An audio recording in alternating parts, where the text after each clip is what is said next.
भवानी शंकरो वंदे श्रद्धा विश्वास रूपिणो याभ्यां विना न पश्यन्ते सिद्धा स्वान्तस्थमीश्वरम्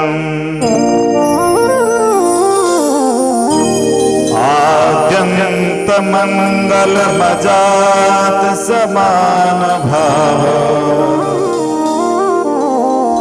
मार्यं तमीसमजरामरमात्मदेवम् पंचाननं प्रबल पंचविनोदशीलम्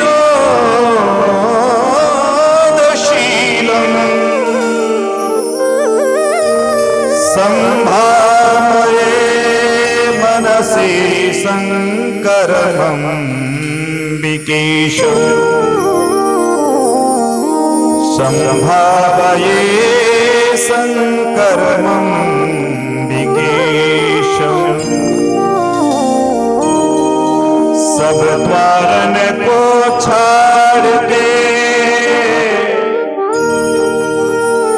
मैं आयो भोले तेरे द्वार। हे कैलाशपति शिव शंकर अब मेरी ओर निहार, अब मेरी ओर निहार। प्रेम से कहिए शंकर भगवान की, श्री हनुमान जी महाराज की, श्री शिव महापुराण की, श्री तीर्थराज प्रयाग की,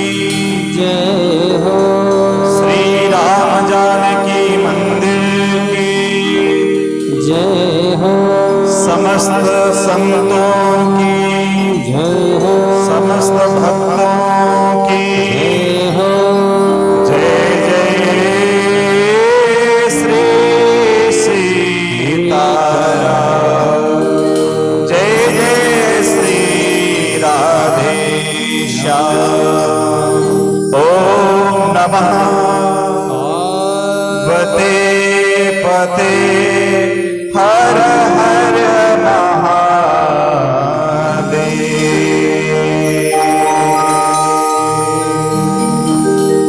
हर हर महादेव।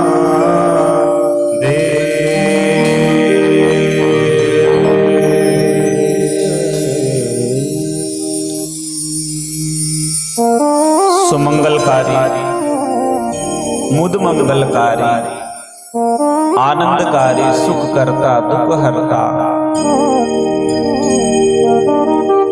भक्त वांछा कल्प तरु करुणावतार करुणा वरुणालय शीघ्रम आसुम तुष्यति प्रसन्नति।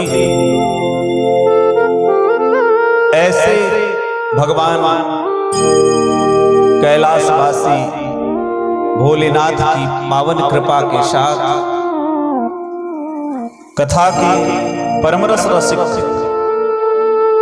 श्री हनुमान जी महाराज की पावन भावमयी उपस्थिति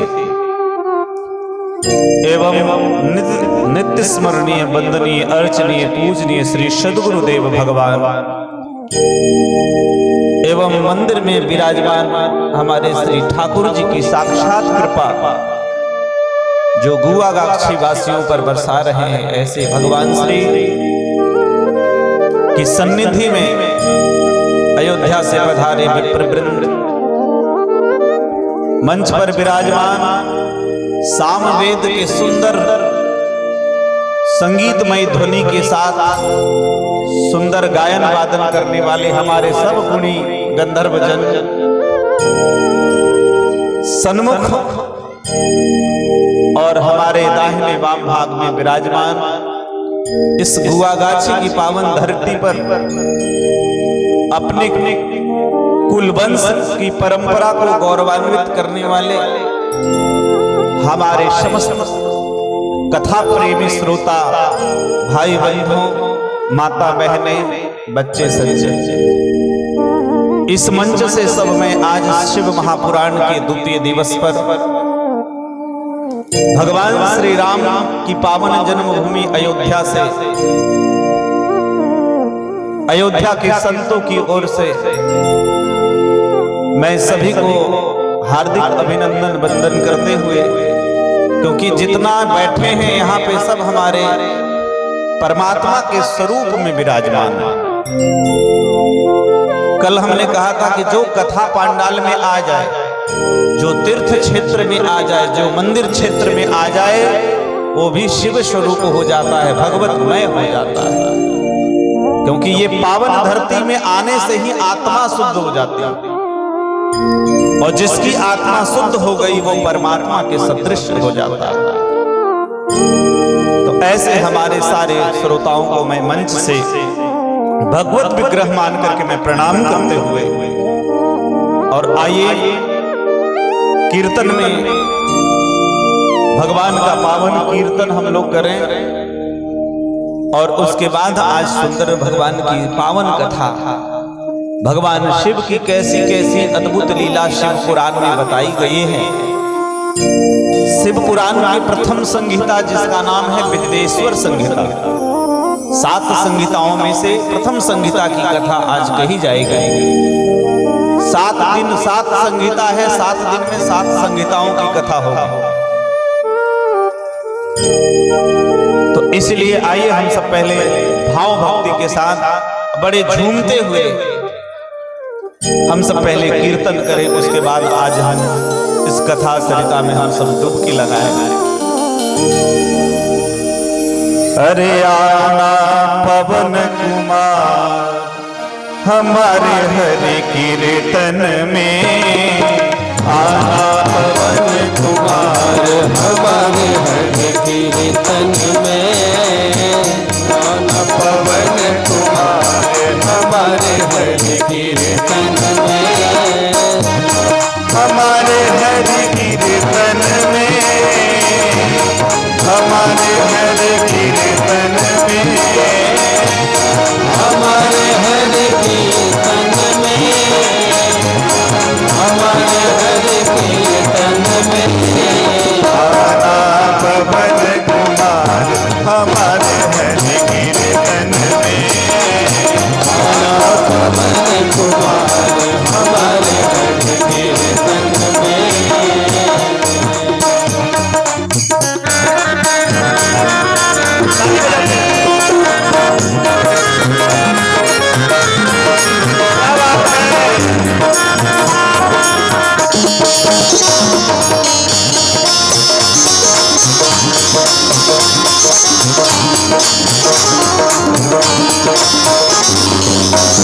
अब देखना है दोनों हाथों को ऊंचा करके, आप भी आना संग राम जी को लाना, आप भी आना संग राम जी को लाना, आप भी आना संग राम जी को लाना, आप भी आना संग राम जी को लाना, आप भी आना संग राम जी को लाना, आप भी आना संग राम जी को लाना, बताना जनक तुला हमारे हरि कीर्तन में, जनक दुलारे हमारे हरि कीर्तन में, आना जनक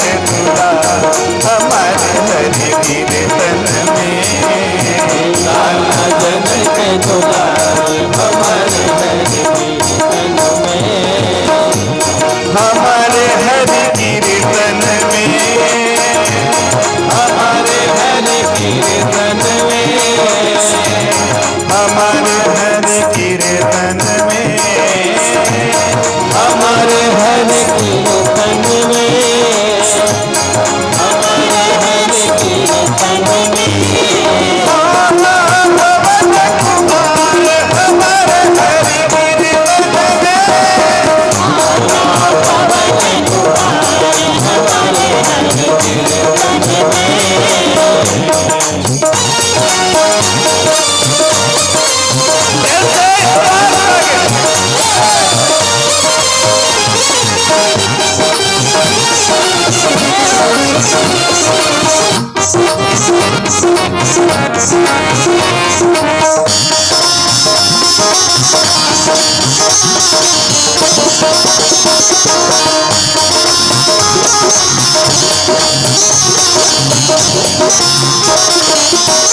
आप भी आना संग भरत जी को लाना,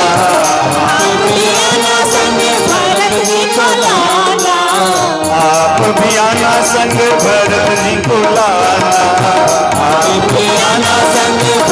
जी को लाना, भरत जी को लाना संग शत्रुघ्न को लाना, भरत जी को लाना संग शत्रुघ्न को लाना, भरत जी को लाना संग शत्रुघ्न को लाना,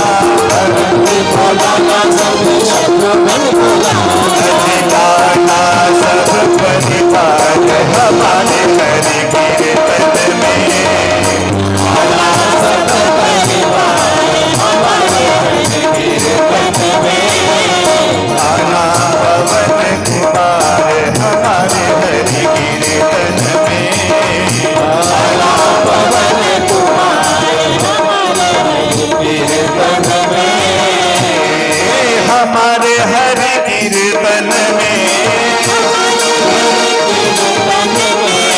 हमारे हरि कीर्तन में, आना पवन कुमार हमारे हरि कीर्तन में, आना पवन कुमार हमारे हरि कीर्तन में। ऐसे थोड़ा हाथ उठा करके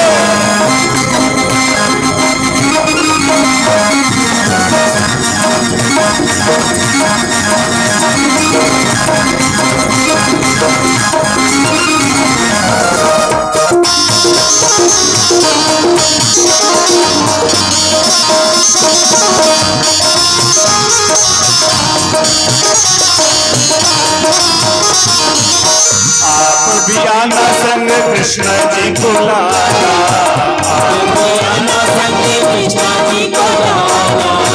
आप भी आना संग कृष्ण जी को लाना, कृष्ण जी को लाना संग राधा जी को लाना, कृष्ण जी को लाना संग राधा जी को लाना, कृष्ण जी को लाना संग राधा जी को लाना, कृष्ण जी को लाना संग राधा जी को लाना, सब परिवार हमारे हरि कीर्तन में, आना सब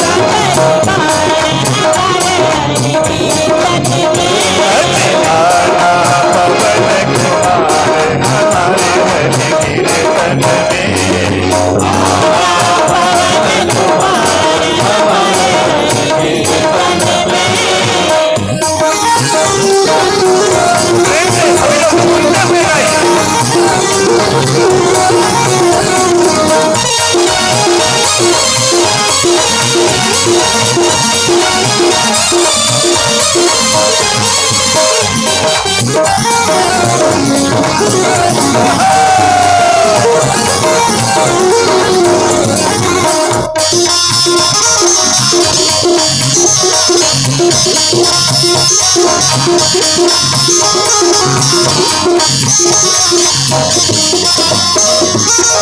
आप भी आना संग शिव जी को लाना, आप भी आना संग शिव जी को लाना, आप भी आना संग शिव जी को लाना, आप भी आना संग शिव जी को लाना, शिव जी को लाना संग गौरा जी को लाना, शिव जी को लाना संग गौरा जी को लाना, गौरा जी को लाना संग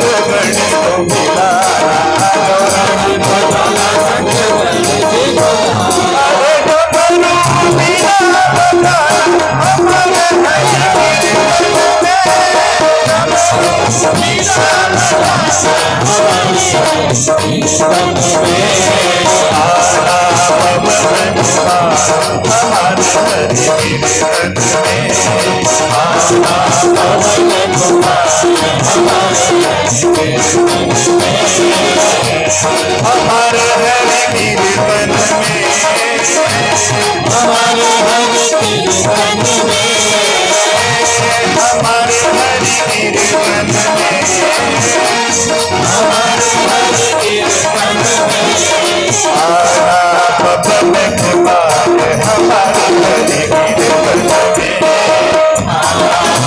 में हमारे हरि कीर्तन में आना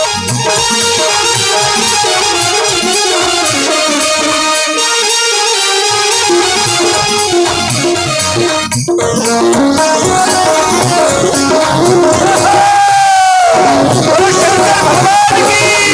कीर्तन में ये अंतिम लाइन बहुत सुंदर है और सभी मिलकर के गाना।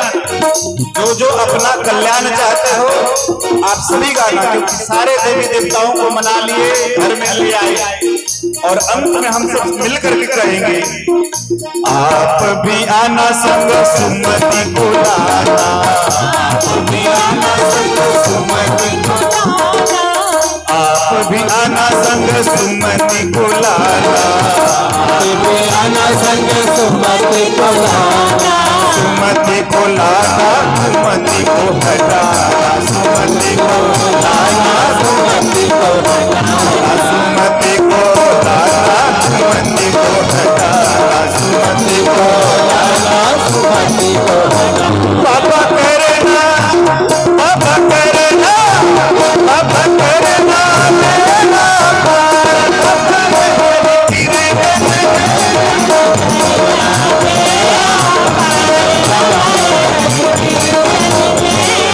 आना पवन कुमार हमारे हरि कीर्तन में आना पवन कुमार हमारे हरि कीर्तन में हमारे हरि कीर्तन में हमारे हरि कीर्तन में हमारे हरि कीर्तन में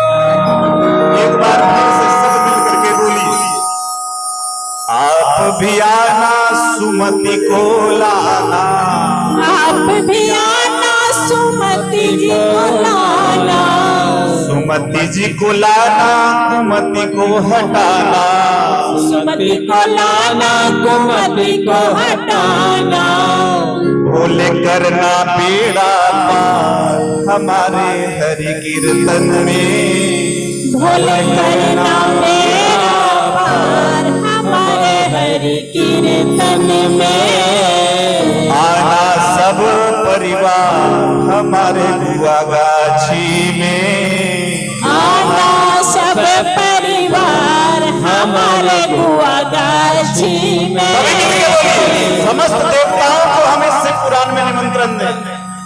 जितने लोग यहाँ पे आए हैं वो सब हमारे साथ समस्त देवी देवताओं को निमंत्रण दें। भोले आना सब परिवार हमारे बुआ गाछी में भोले आना सब परिवार हमारे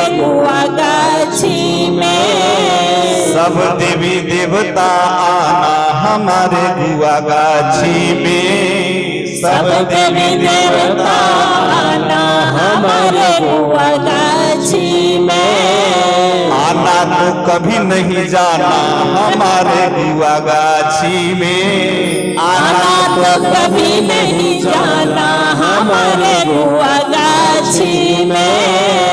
लक्ष्मी जी तुम कृपा बरसाना हमारे गुआ गाछी में। लक्ष्मी जी की बरसाना हमारे गुआ गाछी में। हमारा गुआ गाछी है परिवार हमारे गुआ गाछी में। हमारा गुआ गाछी है परिवार हमारे हरि कीर्तन में। भक्तवत्सल भगवान की जय हो।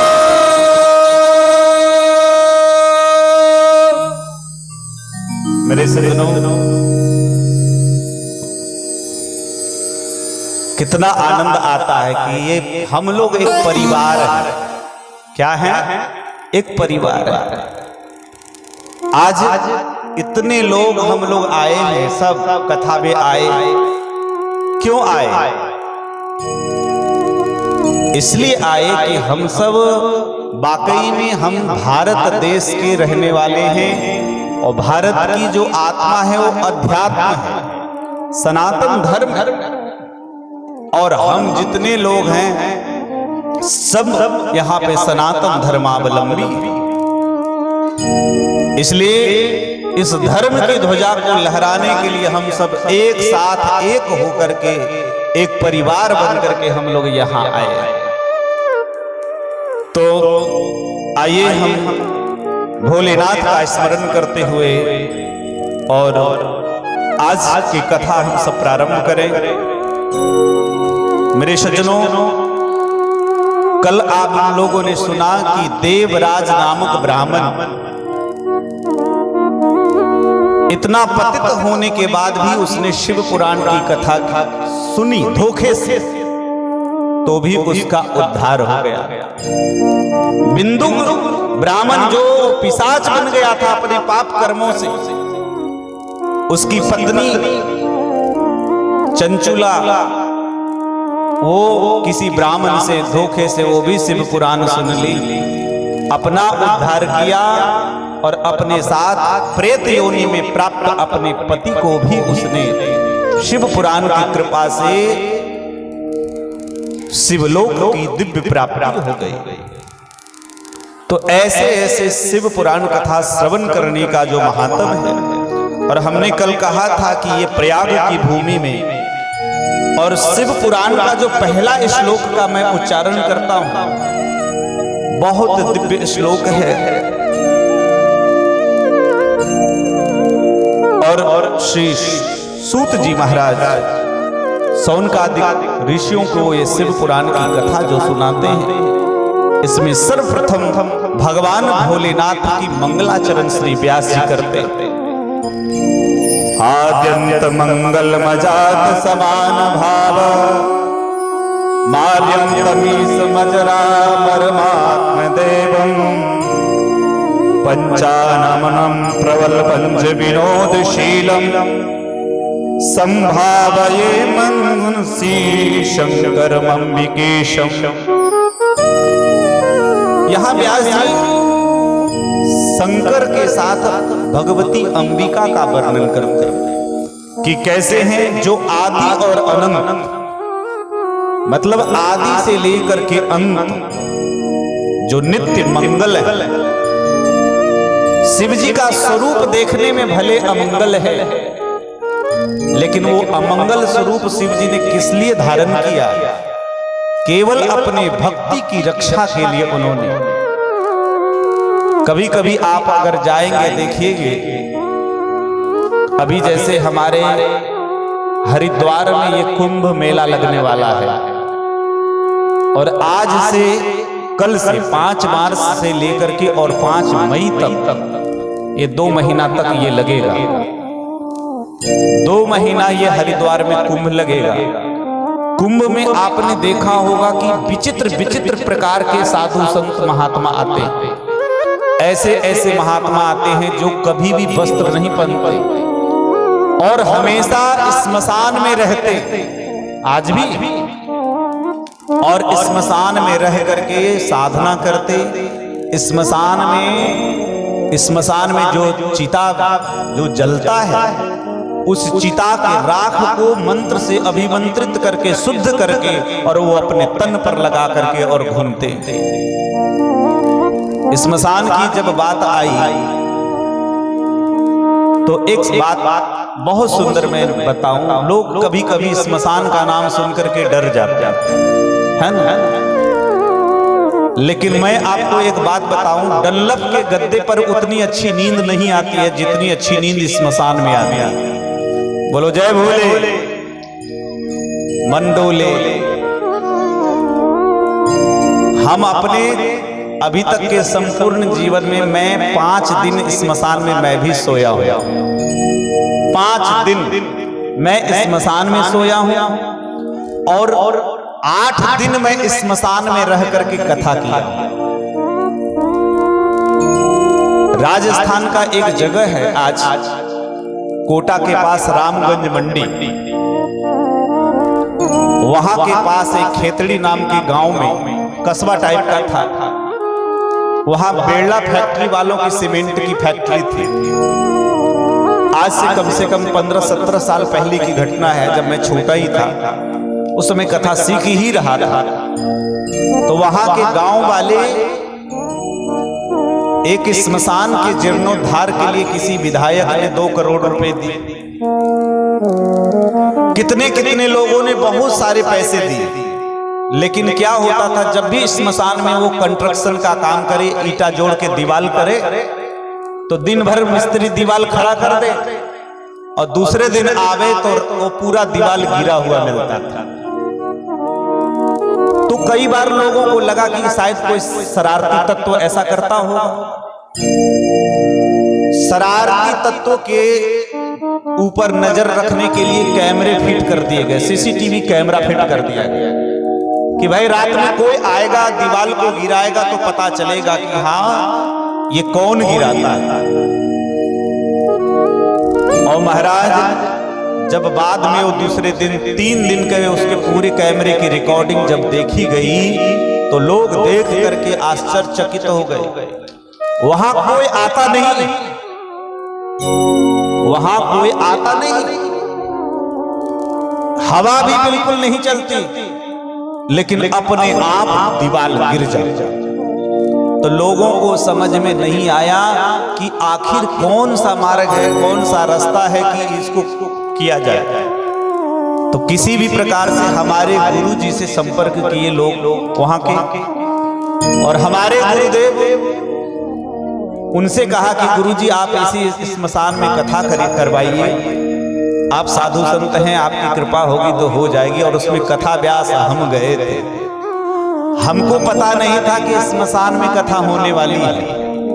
हम भी बड़ी प्रसन्नता से कथा की, लेकिन जब कथा किए तो उसमें कथा में भूतों ने इतनी भूत मैं जो कभी मानता नहीं था। मैं अपने जीवन में कभी ये सोचता नहीं है कि कोल लोग कल्पना कर लेते हैं भूत प्रेत होता नहीं।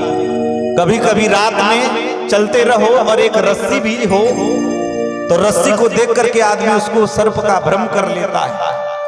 रात में चलो कभी ठूंठ वृक्ष दिख जाए तो उसको भूत प्रेत समझ लेते हैं। भय का नाम भूत होता है। तो मैं मानता नहीं था, लेकिन मेरे जीवन में वास्तविक घटना घटी कि जहां मैं रुका था वो भी स्मशान का ही बगल का क्षेत्र था। वो प्रेत रात में आकर के हमको धमकाने लगा, इतना लंबा चौड़ा कि उसका पूरा सिर जो है छत में टिक रहा था, छत के ऊपर। लेकिन मैं भी साधु अयोध्या का, नासे रो घरे सब पीरा, जपत निरंतर हनुमत बीरा। डर लगता है ना। 2 चीज में हनुमान चालीसा बहुत याद आती है, या तो खूब डर लगे या तो नहाते वक्त थोड़ा पानी ठंडा हो, है ना। पानी ठंडा हो तो जय हनुमान ज्ञान गुण सागर करो, तुरंत ठंडा गर्मी में बदल जाता है। अब जैसे तैसे प्रेतों से हमने उसको मंत्र से बांधा लेकिन वो प्रेत तब भी नहीं माने। कथा में नए जनरेटर आया था, नया लाइट लगा था, नया माइक लगा था, सारे उड़ गए। और ये कोई नया एकदम बढ़िया वो सब लाया गया था, लेकिन फिर भी हमने कहा कि चाहे कितना करे, हम कथा करेंगे तो करेंगे। हमने भी जिद किया और भगवान की कृपा से वो पूरी कथा हमने अपनी निष्ठा से पूरी 7 दिन तक हम डट करके डरे नहीं और कथा किए। उस कथा का परिणाम हुआ कि वो जो दीवार धस जाता था, बाद में उसका निर्माण हुआ। आज भी वहां पे एक बोर्ड लगा है जिसपे मेरा नाम वहां पे लिखा हुआ है। वहां पे स्मशान में बोर्ड लगा हुआ है एक संगमरमर का, काले पत्थर में, उसमें मेरा नाम वहां पे लिखा हुआ है। उन लोगों ने बहुत कथा व्यासों से संपर्क किया, लेकिन स्मशान का नाम सुनते ही भाग जाते थे लोग। अरे हम स्मशान में कथा करें। तो मैं अपने जीवन में 5 दिन स्मशान में कब सोया? एक तो जनकपुर क्षेत्र में एक दिन मैं स्मशान में सोया, और ये 2018 की बात है। आपके यहाँ आने से 1 साल पूर्व की बात है, जब मैं 84 कोस की परिक्रमा लगा रहा था। एकदम अद्भुत रूप से किसी के घर से मांग के खा लेना। और हमारी रूपा जी ने भी बड़ा सुंदर गान सुनाया है ना, बढ़िया सुर में स्वागत गान। मंगलमय दिन आज है, पाहुन छठियाय। बड़ा सुंदर है। धन्य धन्य जागल भाग है, धन्य धन्य जागल भाग है, मन कमल फुलाए। मंगलमय दिन आज है, पाहुन छठियाय। जब हम मिथिला की भूमि में गए, वहां आज भी अयोध्या वासियों को वही आदर है जो राम जी के समय में था। एक दिन वहां स्मशान में सोए और 4 दिन हम नैमिषारण्य की जहां कथा सुनते हैं, प्रायः की नैमिषारण्य की परिक्रमा में 4 दिन स्मशान में सोए। लेकिन आपको मैं इस व्यास पीठ पर बैठकर कहता हूं कि लोगों को भले स्मशान में डर लगता था, मुझे तो बहुत आनंद आया। हमको तो लगता है कि मच्छरों को भी स्मशान अच्छा नहीं लगता है, क्योंकि मैं खुले में सोया। ये जितने जगह मैं स्मशान में रहा, वहां मच्छर ही नहीं लगा। एकदम आराम से नींद आई, कोई डर नहीं, कोई भय नहीं। भगवान भोलेनाथ भी स्मशान में निवास करते हैं। क्यों? क्योंकि जिंदगी में आप जितना, जब तक जवानी है ना, जब तक जिंदगी में जोश है, लेकिन बुढ़ापे में सारा जोश ठंडा हो जाता है। और मरने के बाद एक दिन, चाहे जो भी कोई भी व्यक्ति हो, चाहे राजा हो या रंग, एक सिंहासन चढ़ी चले, कोई बंधा जंजीर। किसी के लिए बढ़िया पालकी है, कोई जंजीर में बांध करके कैसे न कैसे एक दिन जाना सबको कहाँ है? स्मशान ही जाना है। और ये सत्य है। अगर आप जीवन में कल्याण चाहते हो तो 2 बातों को कभी मत भूलो। नारायण दुई बात को, 2 बात जो चाहे कल्याण, 2 बातन को नाय भूल, जो चाहे कल्याण। नारायण एक मौत को, दूजे श्री भगवान। एक मौत को हमेशा याद रखना, ये सच्चाई है जीवन। दुनिया के बड़े बड़े वैज्ञानिक चांद पर जा रहे हैं, मंगल पर जा रहे हैं, बुध पर जा रहे हैं, कहां कहां ये वैज्ञानिक नहीं जा रहे। लेकिन आज तक इन वैज्ञानिकों को आत्मा की सत्ता का पता लगा नहीं पाए। ये वैज्ञानिक भी हमारे शास्त्र, हमारे वेद पुराण, विकसित देश हमारे वेदों को सर्च करते, उस पर अनुसंधान करते, बड़े बड़े लेबोरेटरीज हैं, लेकिन इस आत्मा की सत्ता को जो हमारे ऋषियों ने स्वीकार किया, हमारे संतों ने जो कहा, हमारे शास्त्रों ने जो कहा, आज बड़े बड़े वैज्ञानिक वही मानते हैं। तो मेरे सज्जनों, जीवन में पहला एक मौत को ध्यान में रखो कि एक दिन मरना है। जो व्यक्ति अपने मौत को याद रखेगा वो सदा अच्छे कर्मों में लिप्त रहेगा, है ना? वो हमेशा सदैव सत्कर्म में तत्पर रहेगा। इसलिए भगवान भोलेनाथ स्मशान में निवास करके लोगों को उपदेश करते कि भैया मैं स्मशान में इसलिए रहता हूं। और आप देखो, स्मशान की जो धरती है, ये शिव पुराण में लिखा है, स्मशान की धरती दुनिया में चाहे कहीं भी हो, लेकिन उस धरती में वैराग्य का वो प्रतीक होता है। कभी भी आप स्मशान में किसी व्यक्ति को आपने हंसते हुए नहीं देखा होगा। जब भी कितना भी कैसा व्यक्ति हो, लेकिन जब जाता है स्मशान में, दुनिया से उसको वैराग्य जाग जाता है।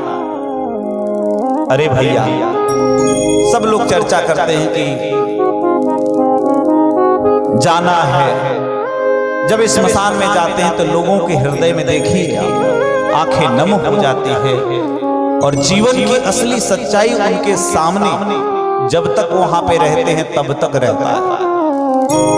लेकिन काश ये सच्चाई हमेशा हमेशा के लिए उनके जीवन में यदि होती तो जीवन में सदा सदा के लिए वैराग्यवान होकर के सुखी हो जाते हैं। बोलो शंकर भगवान की जय हो। आद्यंत मंगल मजात समान भाव, मार्यम तमीस मजरा देव। ऐसे भगवान जो स्मशान में निवास करते हैं, लेकिन वो कैसे हैं? कहा जो आदि में और जब अंत में, मध्य में, हर जगह वो नित्य मंगल है, मंगल करने वाले हैं। नाम ही है शंकर। शंकर का अर्थ है शम कल्याणम करोति इति शंकरः, जो कल्याण करते हैं।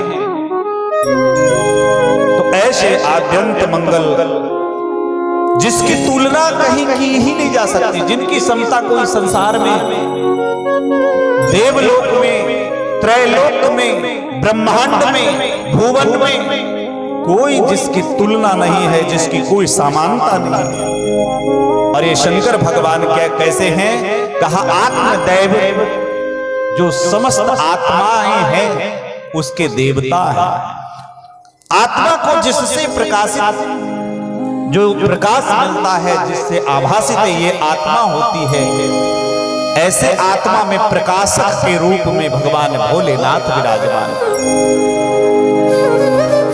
हमारा शरीर चाहे कितना स्वस्थ हो, कितना अच्छा हो, लेकिन अगर आत्मा निर्बल हो गई तो शरीर का कोई महत्व नहीं है। दुनिया में चाहे जितने रिश्ते नाते हो, लेकिन जब इस शरीर में से आत्मा निकल जाती है तो जो शरीर जो जिससे हमारे रिश्ते होते हैं वो 1 मिनट में टूट जाता है। इस शरीर भी वो शव बन जाता है। जिस शरीर को लोग इतना प्यार करते हैं, कहते हैं कि ये मेरे पिताजी हैं, ये मेरे चाचा जी हैं, ये हमारे ताऊ जी हैं, ये हमारे दादाजी हैं। पत्नी कहती है हमारे पति हैं, बेटा कहता है ये हमारे पिता हैं। लेकिन जब उस शरीर से आत्मा निकल जाती है तो फिर एक ही सबके मुख पर एक ही बात कि जल्दी से जल्दी घर से बाहर आ। इतना सुंदर शरीर था, इतने तुम्हारे पिताजी थे, लेकिन जब आत्मा जब निकल जाती है फिर उसको घर में रखना नहीं चाहता। इसलिए आत्मदैवम समस्त आत्माओं को प्रकाशित करने वाले भगवान शंकर हैं और जिनके 5 मुख हैं। पंचाननम प्रबल पंच विनोद शीलम संभावये मनसी शंकरमं विकेशम। जो 5 मुख वाले हैं और जो भगवान भोलेनाथ खेल खेल में ही इस जगत को अनायास ही इस जगत की सृष्टि करते हैं, इस जगत का पालन करते हैं और इस जगत का संहार करते हैं।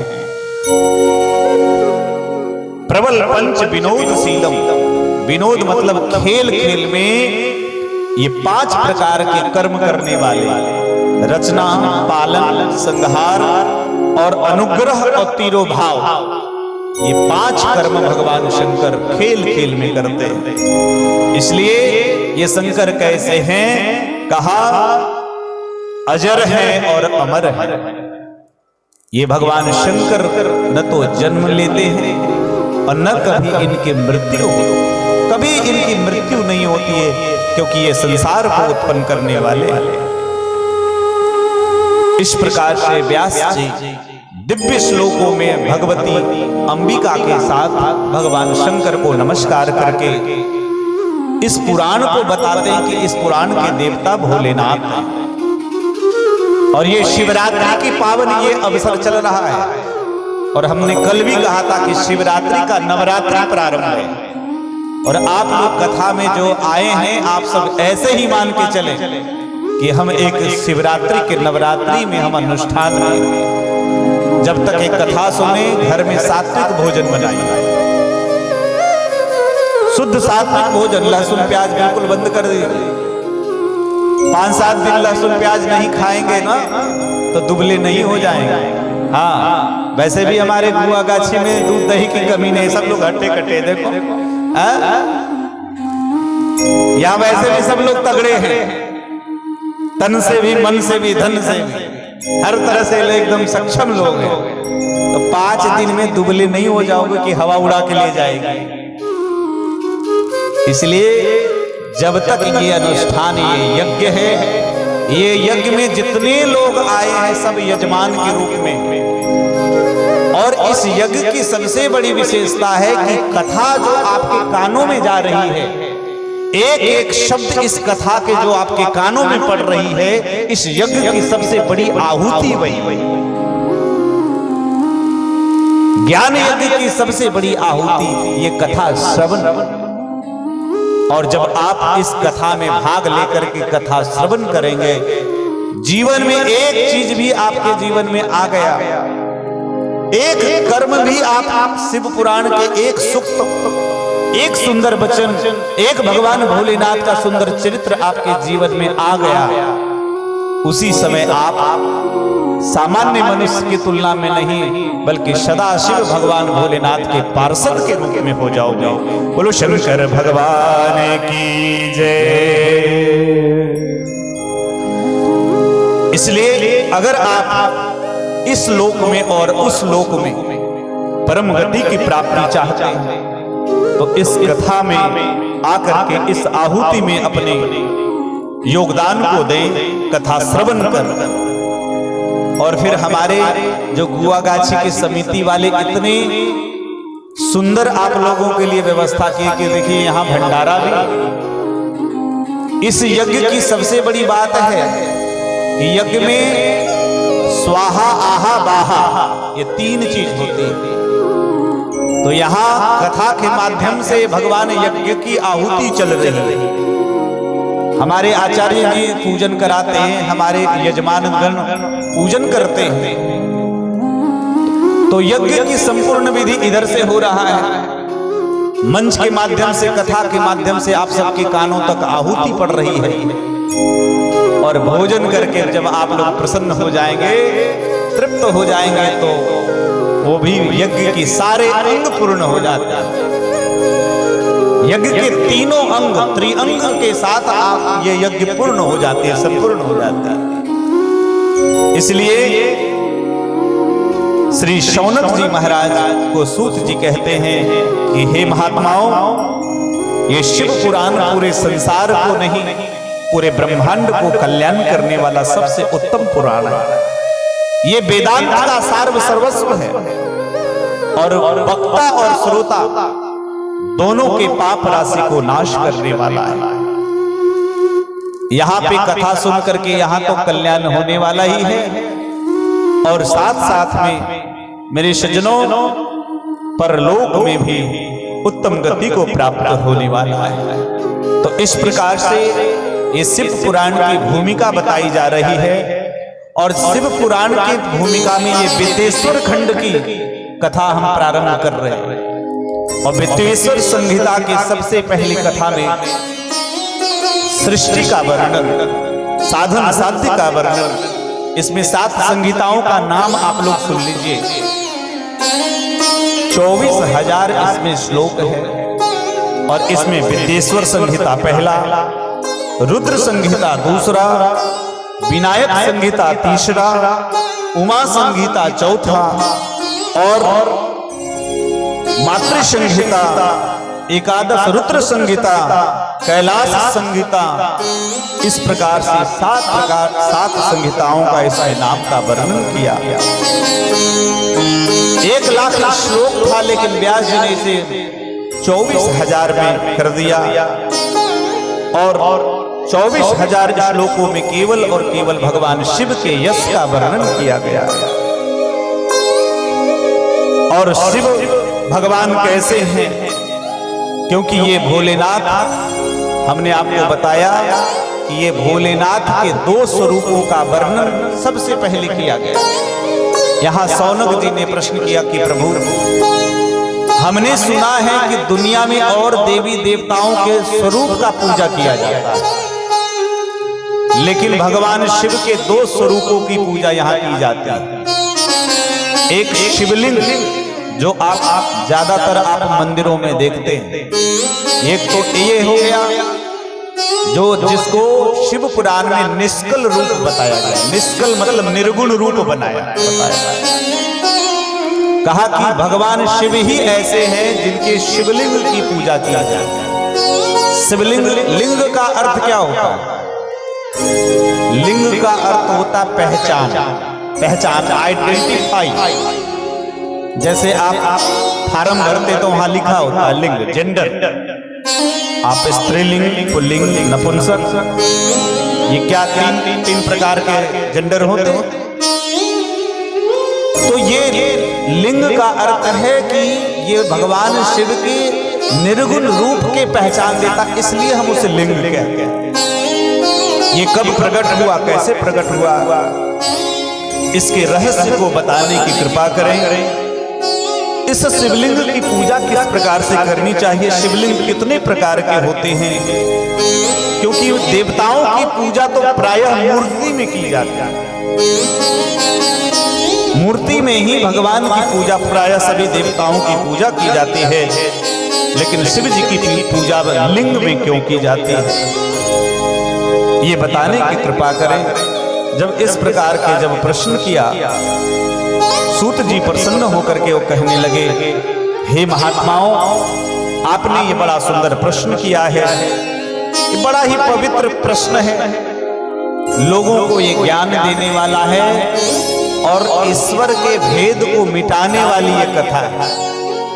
किसी के मन में किसी प्रकार का संदेह हो, लोग शिवलिंग जो दूसरे लोग हैं, जो हमारे सनातन धर्म से दूसरे लोग हैं, वो पता नहीं क्या क्या ऐसा अनाप शनाप अर्थ लगा करके लोगों को बताते हैं कि लोग बहक जाते हैं। लेकिन मैं आप सबसे कहूं कि एक बार कम से कम जीवन में अपने धर्म शास्त्र को उठा करके घर में रखो और पढ़ो। अपने धर्म को कम से कम जरूर जानो कि मैं कौन हूं। जिस कुल खानदान में पैदा हुए आपको ये पता भी नहीं है कि हम हिंदू हैं, तो हिंदू का कर्तव्य क्या है, हिंदू का मतलब क्या होता है। हम सनातन धर्मावलंबी है तो आपको अपने पूर्वजों की चीज को भी आप सहेज के नहीं रख पाए। और इसी के कारण धीरे धीरे ये धर्मशास्त्र, ये पुराण भी लुप्त होते जा रहे हैं। हमारे भारतवर्ष में मंत्रों की ऐसी शक्ति थी, मंत्रों की ऐसी शक्ति थी कि जिस मंत्र के लिए दुनिया के लोग आकर के यहाँ पे अध्ययन करते थे, विदेशों से लोग आकर के यहाँ से मंत्र शक्ति प्राप्त करके तंत्र और मंत्र, लेकिन धीरे धीरे धीरे धीरे ये मंत्र भी ये सब दूर होते जा रहे हैं, लुप्त होते जा रहे हैं, इनकी सत्ता भी खत्म हो रही है। इसलिए कम से कम जो बचा खुचा है, इसलिए 3 वर्ष, ये तीसरा वर्ष है, तो कम से कम तृतीय वर्ष के अवसर पर 1 वर्ष आपने श्रीमद् भागवत सुनी, 1 वर्ष आपने श्री राम कथा सुनी, और ये इस वर्ष श्री शिव महापुराण की कथा। कथाएं कहीं न कहीं आपस में सब जुड़ी होती है। जैसे इंजन से सारे डब्बे जुड़े होते हैं, तो इंजन का मतलब क्या हुआ, ये जितने पुराण हैं, धर्मशास्त्र हैं, सबके इंजन भगवान हैं। भगवान के माध्यम से सारे शास्त्र पुराण सब जुड़े हैं। और ये कथा, जिस पुराण की कथा होती है उसमें उनकी गुण गाए जाते हैं। तो इस प्रकार से जो आपने ये प्रश्न किया है कि शिवलिंग ही, भगवान शिव की पूजा शिवलिंग में क्यों की जाती है, यही प्रश्न किसी समय में पूर्व काल में ब्रह्मा के साक्षात पुत्र सनत कुमार ये मंदराचल पर्वत पर एक बार जा रहे थे, और मंदराचल पर्वत पर ही नंदीश्वर जो भगवान शिव के ही स्वरूप हैं। अगर आप शिवाला में जाएं तो शिवाला में आप देखते हैं कि हर मंदिर में शिवाला में भगवान शिव जी के उत्तर साइड में, शिव जी के शिवलिंग के उत्तर में हमेशा सामने ही सन्मुख में नंदीश्वर विराजमान है। और ये नंदीश्वर क्या वृषभ रूप में, वृषभ रूप में, सांड के रूप में, और ये वृषभ को धर्म का स्वरूप कहा गया है। यानी शिव के सन्मुख साक्षात धर्म उपस्थित है। और ये नंदीकेश्वर भी ये साक्षात एक भगवान शिव के स्वरूप है। जितनी महिमा शिव जी के पूजन की है, उतनी ही महिमा नंदीश्वर की पूजन की है। वो नंदीश्वर मंदराचल पर्वत पर सनत कुमार जा रहे थे, वहीं पे मुलाकात हो गई, भेंट हो गई। और सनत कुमार बोले, सनत कुमार ने कहा कि शिव से भिन्न कोई देवता नहीं, सबकी पूजा के लिए हमने देखा है कि प्रायः मूर्ति में पूजा की जाती है, लेकिन शिव जी की पूजा लिंग में की जाती है। इसलिए हे नंदीश्वर, आप हमें बताने की कृपा करें, इस प्रश्न का हमें ऐसा जवाब दीजिए, क्योंकि लोगों के द्वारा हमने बहुत पूछा, लेकिन किसी के द्वारा ये उत्तर नहीं मिल पाया। इसलिए आप इस विषय पर हमें बताएं कि किस प्रकार से लिंग की पूजा की जाती है। तो इस प्रकार के नंदीश्वर ने संक्षिप्त रूप से यहाँ शिव महापुराण की पूरी कथा श्री सनत कुमार को सुनाई कि भगवान शिव के लिंग का सर्वप्रथम कहां से प्रादुर्भाव हुआ, और दुनिया में किस प्रकार से पूजा इनकी प्रारंभ हुई। तो इस प्रकार से जब सनत कुमार और नंदीकेश्वर का ये सुंदर सा संवाद है, कहा कि शिव जी का जो पूजन है, पहले मैं लिंग के विषय में मैं बाद में बताऊंगा, क्योंकि आगे ये कथा आने वाली है। कहा कि सबसे पहले षोडशोपचार पूजन करें। भगवान शिव के पूजन में जिन जिन वस्तुओं का उपयोग किया जाता है, हम लोग भी 11 तारीख की रात्रि, आप लोग याद रखिएगा, 11 तारीख की रात्रि शिवरात्रि है, महाशिवरात्रि। और महाशिवरात्रि के दिन ही कथा विश्राम है, तो उस दिन हम लोग पूरी रात्रि ही जगेंगे। और यहाँ पे हम लोग कोशिश करेंगे, हम समिति वालों से आज ही निवेदन करेंगे कि कम से कम 101 शिवलिंग बनाया जाए। मेरी इच्छा है, जिसमें मैं खुद भी मिट्टी से मैं अपने हाथ से मैं एक शिवलिंग का निर्माण मैं खुद करूंगा।